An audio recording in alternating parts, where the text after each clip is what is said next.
पश्चिम बंगालचे डीजीपी सिद्धनाथ गुप्ता यांनी भाजप नेते सुवेंदू अधिकारी यांचे पीए चंद्रकांत रथ यांच्या गोळ्या झाडून झालेल्या हत्येप्रकरणी घटनास्थळी भेट देऊन पाहणी केली। यावेळी माध्यमांशी बोलताना डीजीपींनी सांगितले, सिलिगुरी नोंदणी क्रमांक असलेले एक संशयित वाहन जप्त करण्यात आले। त्या वाहनामध्ये छेडछाड करण्यात आल्याचे प्राथमिक तपासात समोर आले। या प्रकरणाचा सखोल तपास सुरू आहे। आरोपींचा शोध घेण्यासाठी पोलिसांकडून विविध पथके कार्यरत असल्याचे त्यांनी स्पष्ट केले। We have started the investigation. We have seized a vehicle which was used for the crime purpose. On investigation, it has been found that its number plate has been tampered. The vehicle, actually, the number plate that has been used belongs to a vehicle in Siliguri, but actually it is a tampered number. We have seized from the spot few fired cartridges as well as live rounds. We are processing the information that we have got so far. And at this moment, I think it is the information. This is the only information that I can divulge at this moment. Okay. अभी बोलना नहीं मूर्ति ऐसे ही बोलते पार। परभणी शहरातील बहुतांश ATM केंद्रांमध्ये गेल्या काही दिवसांपासून रोकड उपलब्ध नसल्याने नागरिकांची मोठी गैरसोय होते। ऐन गरजेच्या वेळी अनेक एटीएमवर नो कॅशचे फलक झळकत असताना काही ठिकाणी एटीएमचे शटरही बंद असल्याचे दिसून येते। त्यामुळे नागरिकांमध्ये संतापाचे वातावरण निर्माण झाले। मुख्य बाजारपेठ तसंच रेल्वे स्थानक परिसरातील अनेक एटीएम रिकामे असल्याने ग्राहकांना एका बँकेच्या एटीएम वरून दुसऱ्या बँकेच्या एटीएम कडे पायपीट करावी लागते। काही सरकारी बँकांचे एटीएम सुरू असले तरी त्या ठिकाणी मोठी गर्दी होत असल्याचे चित्र पाहायला मिळते।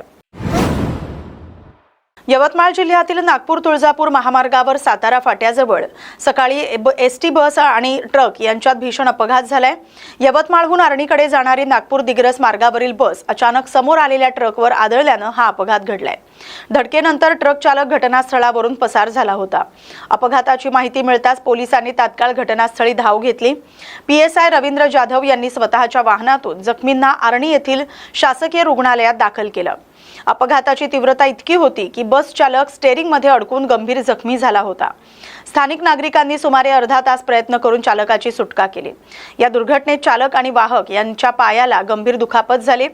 16 प्रवासी किरकोळ जखमी झालेले आहेत। पोलिसांनी घटनास्थळी पंचनामा करून दोन्ही वाहने ताब्यात घेतलीत। फरार ट्रक चालकाचा शोध घेऊन त्याला अटक करण्यात आले। ट्रकही जप्त करण्यात आले। छत्रपती संभाजीनगरच्या वाळूज महानगर परिसरातील बकवाल नगर इथं एका महिलेने घराच्या दुसऱ्या मजल्यावरून उडी घेतल्याची घटना घडली। या घटनेत गंभीर जखमी झालेल्या महिलेचा उपचारापूर्वीच मृत्यू झाला। पोलिसांकडून मिळालेल्या माहितीनुसार योगिता गणेश सावंत यांनी रागाच्या भरात घराच्या दुसऱ्या मजल्यावरून उडी घेतल्याची प्राथमिक माहिती समोर आली। घटनेनंतर सिद्धेश्वर गिरी आणि भगवान काकडे यांनी तातडीने त्यांना घाटी रुग्णालयात दाखल केलं, मात्र डॉक्टरांनी तपासणी करून त्यांना मृत घोषित केलं। या प्रकरणी वाळूज पोलीस ठाण्यात नोंद करण्यात आले। पोलिसांकडून पुढील तपास सुरू आहे। हिंगोली जिल्ह्यातील सेनगाव तालुक्यातील वाढोणा परिसरात अज्ञात व्यक्तीकडून भगवान गौतम बुद्ध यांच्या मूर्तीची तोडफोड आणि विटंबना करण्यात आल्याची घटना समोर आली। या प्रकारामुळे परिसरात संतापाचे वातावरण निर्माण झाले। धार्मिक भावना दुखावल्याची प्रतिक्रिया व्यक्त केली जाते। घटनेची माहिती मिळताच स्थानिक पोलीस घटनास्थळी भेट देत त्यांनी पंचनामा केलाय। पुढील तपास सुरू आहे। संबंधित आरोपीला तातडीने अटक करून कठोर कारवाई करावी अशी मागणी बुद्ध समाजाच्या वतीने करण्यात आली। या बातमीसोबतच महाराष्ट्र बुलेटिन मध्ये आता इथेच थांबतोय। अशाच महत्त्वाच्या बातम्यांसाठी पाहत राहा न्यूज मराठी 24/7। नवा भारत, नवा विचार।